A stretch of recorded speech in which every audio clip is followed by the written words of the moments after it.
ഇറക്കിയിട്ടില്ല. നിങ്ങളുമായി യുദ്ധം ചെയ്യാത്ത, നിങ്ങളോട് മൈത്രി ബന്ധം പുലർത്തുന്ന, നിങ്ങളുടെ വീടുകളിൽ നിന്ന് നിങ്ങളെ പുറത്താക്കുന്ന കാര്യത്തിൽ പരസ്പരം സഹായിക്കാത്ത ഹൈന്ദവരോട്, ക്രൈസ്തവരോട്, മജൂസികളോട്, ഇസ്ലാമിനെ എതിരായി ജീവിക്കുന്ന സമൂഹത്തോട് നിങ്ങൾക്ക് യുദ്ധമില്ല. പിന്നെ ആരോടാ യുദ്ധം?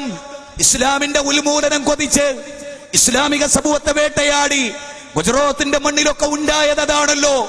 എന്നാൽ ഇന്ത്യ എന്ന് പറയുന്ന ഈ ഭരണകൂടം, ഇന്ത്യ എന്ന് പറയുന്ന ഈ രാജ്യം, ആ രാജ്യം നമുക്ക് നൽകിയ ഫ്ലെക്സിബിലിറ്റി, മതസ്വാതന്ത്ര്യം, ഏത് മതം പ്രചരിപ്പിക്കാനും പ്രബോധനം ചെയ്യാനുമുള്ള സ്വാതന്ത്ര്യം, മൈക്ക് കെട്ടി ഇതുപോലെ പ്രസംഗിക്കാനുള്ള സ്വാതന്ത്ര്യം, പട്ടണങ്ങളിൽ, ഗ്രാമങ്ങളിൽ, പ്രദേശങ്ങളിൽ യുവാക്കളെ ഈ ദീന് പറയാൻ ആളുകൾ വേണം, പണ്ഡിതന്മാർ വേണം.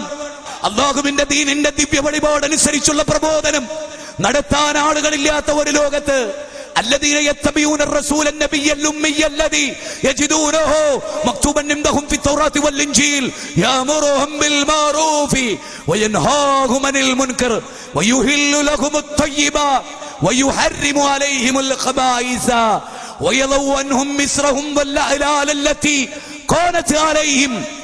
7-ാം അധ്യായം 187. മുഹമ്മദ് നബി തൗറാത്തിലും ഇൻജീലിലും പേര് പറയപ്പെട്ട പ്രവാചകനാണ്. നിരക്ഷരനായ സല്ലല്ലാഹു അലൈഹി വസല്ലം സദാചാരം കൽപ്പിച്ചു, ദുരാചാരം വിരോധിച്ചു, നല്ലതൊക്കെ അനുവദിച്ചു, ചീത്തയൊക്കെ വിരോധിച്ചു, പൗരോഹിത്യത്തിന്റെ ചങ്ങലക്കെട്ടുകളിൽ നിങ്ങളെ മോചിപ്പിച്ചു.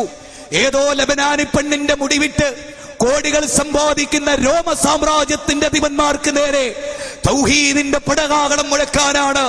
യുവാക്കളെ, നമ്മുടെ ജീവിതം റോമ സാമ്രാജ്യത്തിന്റെ പതനത്തിനു ശേഷം ഒരു രോമ സാമ്രാജ്യം എന്ന വ്യവസായം കൊണ്ടുവന്നവരോട് മുജാഹിദ് പ്രസ്ഥാനത്തെ സംബന്ധിച്ചിടത്തോളം അതേ ഫതൂബാലിൽ ഉറബാ അല്ലദീന യുസ്ലിഹൂന മാ അഫ്സദന്നാസു മിൻ ബഅദി മിൻ സുന്നതി എന്ന് ഇസ്ലാഹ് നടത്തുന്നവരാ നമ്മൾ.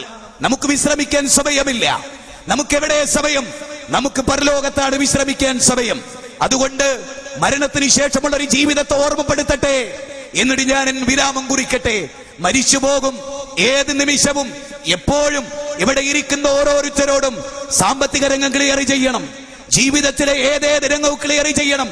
രക്തസാക്ഷിക്ക് അല്ലാഹു ഒരിക്കലും പൊറുക്കാത്ത പാപം മറ്റൊരുത്തന്റെ ഹക്കാണ്, സാമ്പത്തിക ഇടപാടാണെന്നത് നിങ്ങൾ മറക്കരുത്. കടബാധ്യതയില്ലാതെ മരിക്കാൻ അല്ലാഹു എനിക്കും നിങ്ങൾക്ക് തൗഫീക്ക് ചെയ്യട്ടെ.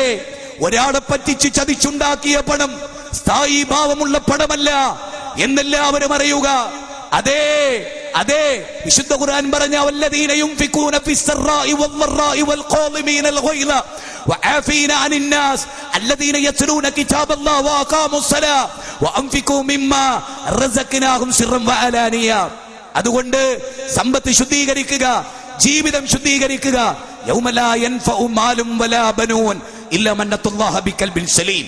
സന്താനങ്ങളും സമ്പത്ത് ഉപകരിക്കാത്ത ഒരു ദിവസം കുറ്റമറ്റ മനസ്സുമായി അല്ലാഹനെ കാണുക. അല്ലാഹു തൗഫീഖ് ചെയ്യുമാറാകട്ടെ. അല്ലാഹു അക്ബർ. അല്ലാഹു അനുഗ്രഹിക്കുമാറാകട്ടെ. റബ്ബനാ ഹബ് ലനാ മിൻ അസ്വാജിനാ വദുർരിയാതിനാ ഖുർറത അഅ്യുനിൻ വജഅൽനാ ലിൽ മുത്തഖീന ഇമാമാ. റബ്ബനാ ലാ തുസിഗ ഖുലൂബനാ ബഅദ ഇദ് ഹദൈതനാ വഹബ് ലനാ മിൻ ലദുൻക റഹ്മ ഇന്നക അൻതൽ വഹാബ്. اللهم يا مقلب القلوب ثبت قلوبنا على دينك. اللهم يا مقلب القلوب ثبت قلوبنا على دينك. اللهم يا مقلب القلوب ثبت قلوبنا على دينك.